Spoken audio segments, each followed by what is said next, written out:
always been a healer. But something happened to me in 2018 that just made it shoot up. I just became more powerful, and I was able to do more than what I used to do. I went to visit a friend for his birthday. I'll never forget it. It was October of 2018. It was raining really bad that night, and I got T-boned. So in essence, I had what was called a walk-in. So a walk-in is a near-death experience. So a lot of people question, what is a walk-in? So a walk-in is when it's either you die or you're near death. And what happens is that your spirit will actually leave your body and will converse with another spirit because your vessel still has more work to do. So the other spirit will hop into your body, and it takes 3 days to adjust to the body. And then you're that new person. So we've all known someone who's had a near-death experience or something like that, and they were one way. Let's just say, for example, he or she could have been a life of the party, like to tell jokes and things like that. They never are the same after that. Maybe they don't like to joke after that. Maybe they are not the life of the party. Maybe they want to sit and read books. Or the people who have had a walk-in via being struck by lightning and they survive, they come back, they can play the piano really good, and 9 times out of 10, they have a British accent for some reason. This stuff is real.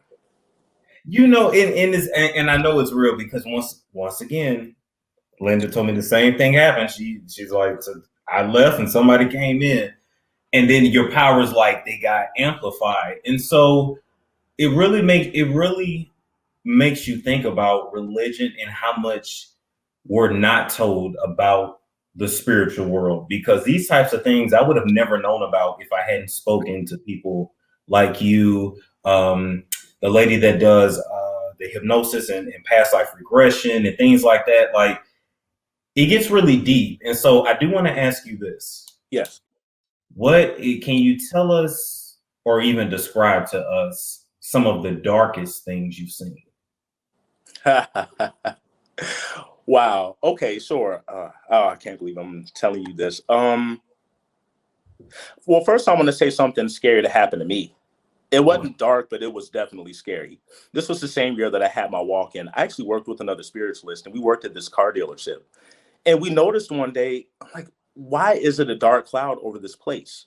Literally over that one facility. I said, I swear this is some weird portal. And we kept talking about it. And we would look down the street and it was just blue skies throughout the whole sky. But where we were, it was dark. And I told my mother about it. And she's like, well, I don't know. My mom's Christian, so she's like, well, I don't know. And a lot of one night, all I did was go to bed. I woke up and I was standing in front of that car dealership. So basically I astral travel, which we do at will every night. People don't know that. We leave our bodies every night. It went left one night. I'm standing in front of the car dealership. I noticed that I'm out of my body after a while. So I'm like, okay. But I blink and then I'm in a living room. My mother's right here in front of me and we're talking. So I'm hearing voices behind me. And I look behind me and there's a bunch of kids. There's toys all over the place and there's a woman. They were my family, but they were Mexican. It was so weird. So I told my mother, I said, I'm about to go to the gym. And she says, well, I wouldn't go to the gym if I were you. And I'm like, well, why wouldn't I go to the gym? And she said, well, I wouldn't go with that arm looking like that. And I looked and I could feel scar tissue on my shoulders. Okay. I looked down, I had a prosthetic arm, a little prosthetic arm. And when I shook it, it was like rubber. It was weird. And then I blinked again and I was back at the car dealership again. So these were different dimensions I'm traveling to. But what happened is that it started speeding up.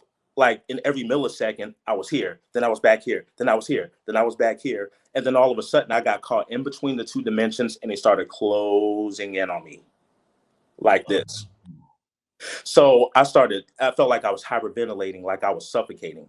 And when that happened, I just closed my eyes. I said, well, I guess this is it. But then I literally woke up. Now, I don't want to scare anybody with this whole astral projection type thing, because we all have a cord that's connected to our tailbone that is connected to our bodies. And the only time that gets severed is when we pass away.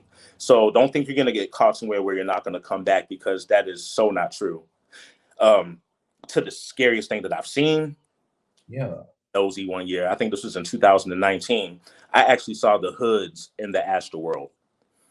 The hoods, the hood, Kingston, Jamaica hood. Wow. And it made it look like a palace, I promise. Because there they had, in Ashford, I saw the huts, but I saw these creatures. They were hopping up and down like throughout the street. I saw entities on the side of the buildings just hanging on. And when I looked up at the sky, it was like a orangish, kind of brownish color, and it was swirling like a little funnel. And I guess the bad people who did bad things, I literally saw cats and dogs dragging these people to these cages, and their heads were turned all the way around in their butts. It was crazy. I had to get out of there. That was by far the darkest thing that I'd ever seen in the spirit world.